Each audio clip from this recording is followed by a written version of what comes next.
ఆయా సందర్భాలలో దేవుని బిడ్డలకు మరీ భయంకరమైన సమస్యలు వస్తాయండి. అంత గొప్ప దైవ సేవకుడు మోషేకు కూడా వచ్చినట్లుగా దేవుని వాక్యంలో చూస్తాం. సంఖ్యాకాండము 14వ అధ్యాయం 8, 9, 10 వచనాలు మనం గమనించినట్లయితే మోషేను చంపాలనుకున్నారు ఇశ్రాయేలీయులు.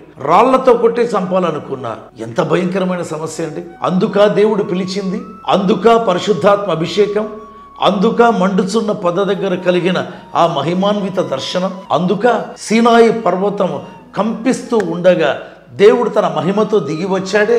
అసలు ఈ అనుభవాలేంటి, ఈ అభిషేకం ఏంటి, ఈ పిలుపేంటి, ఈ సేవ ఏంటి?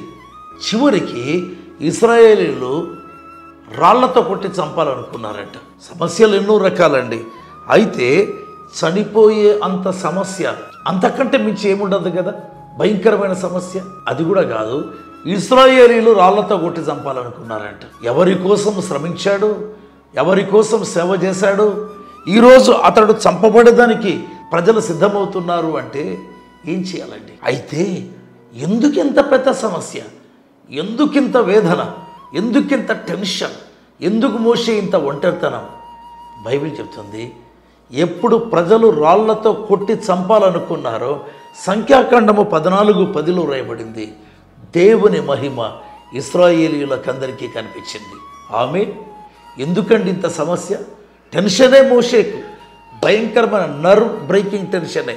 అయితే ఎండ్ రిజల్ట్ ఏంటి చెప్పమంటారా?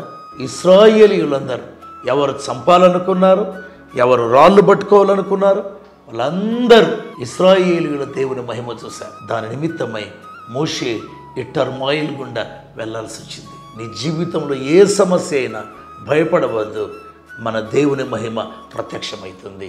ఆమేన్.